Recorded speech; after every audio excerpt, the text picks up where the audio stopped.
What's going on? My name is Marcellus, and this is your second comic book review on LycanNerdtv. If you like the content and everything we do here, please subscribe.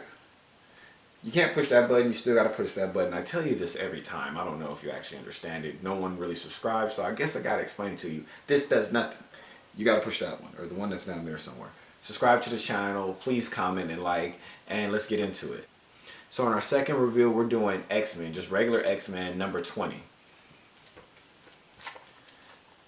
Now, I picked this up from XAnge143, Dave X.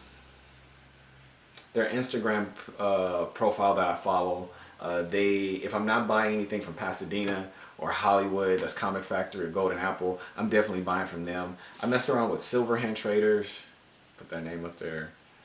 Black House Comics, put that name right there.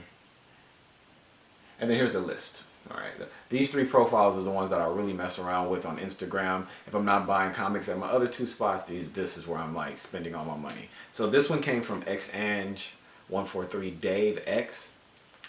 And this is X-Men 20. The cover drew me in. Anytime you got Rogue and Gambit, you know what, I'm not going to keep doing that. I'm going to put it right there. Anytime you got Rogue and Gambit on the cover, it's just dope as heck. Then you got Psylocke and that team. The team is dope.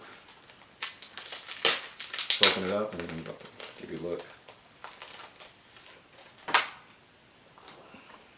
As always, the comics I get from them is wonderful. It looks brand new. I don't know if you can tell. The pages are still like super white. No creases, no damage. It's beautiful. So thank you guys for giving me a comic like that.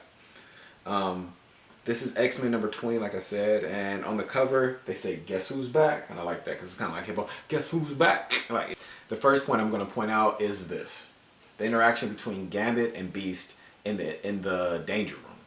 Now, I'm a big Gambit fan, but one of my other favorite characters is Beast. Anybody that's nerdy and that does their thing like that, Donatello style, but you know, X-Men Mutiny, I love it.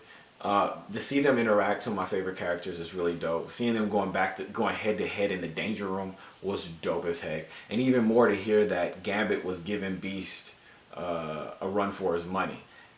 I love that, but then even at the end of the panel to see that Gambit knows that he shouldn't be beating Beast like this in the Danger Room, he asks him like, "Man, what's going on? Why you not on top of your game?" And that was just a dope scene for me. And plus, I love the artwork here. It's that 90s X-Men feel. Shout out to Marvel, whoever drew this. I need to look that up. Now, my second point. My second point is Cyclops' interaction with Psylocke, or Betsy. Dang, I forgot what's her last name. I'll put it up right there. And here's the panel. All right. Now, I have jokes, because I'm a stand-up comedian too. Ching, check me out. I have jokes where I talk about the interaction between Jean Grey and Cyclops, Scott Summers. It's annoying to me, their love affair, because there's so many times where I feel like Jean deserves better than Scott, and Scott just doesn't know what the heck he's doing in life. And this is one of those prime examples. Psylocke, Betsy, is just flirting her ass off. I mean, I don't want to curse, but she's flirting her ass off. She got the little F me dress doing her thing, and she just like, "Hey, Cyclops." She actually licks like oil off his face at some point, and he kisses her, and he's just like, "I don't know what I want. You should know what you want. Jean is around." And when he goes out, he sees Jean there, and he's like, "Oh, hey, Jean. I wasn't doing anything." She can read minds, motherfucker. What's wrong with you? I don't understand this. You need to just go to Wolverine. He can give you that savage ding dong and call it a day. I'm sorry, I shouldn't have said that. I'm a big Wolverine fan too.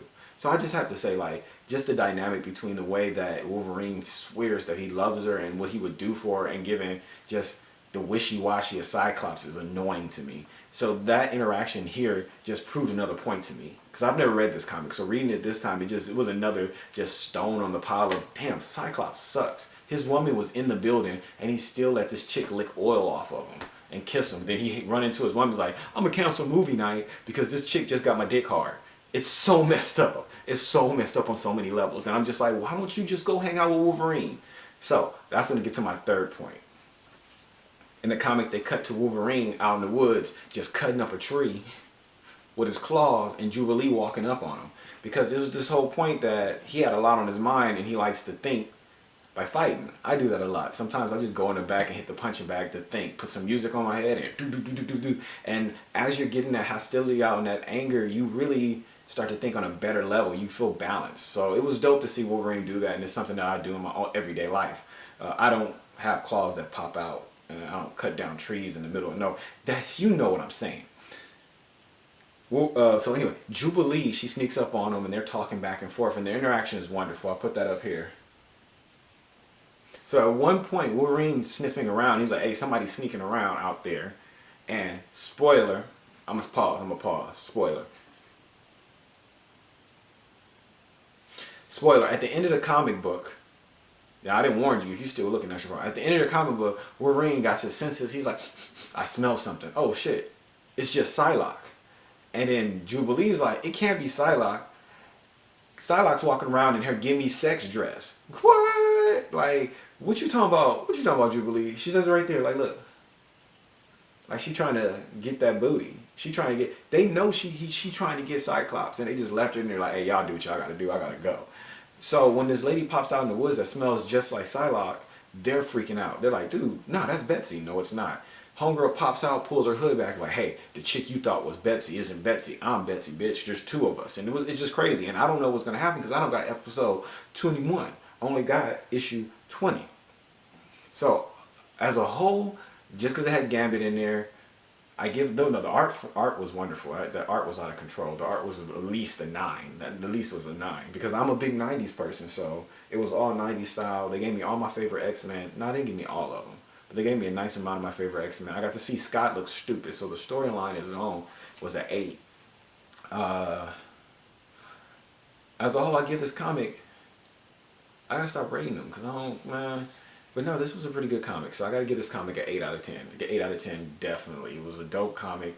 It did its thing.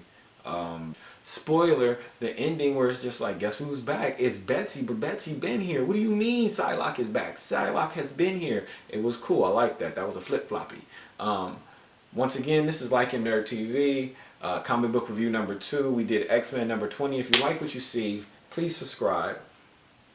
And if you want to hear me talk more about X-Men and just Cyclops and how you just don't know what he's doing, subscribe, comment, let me know.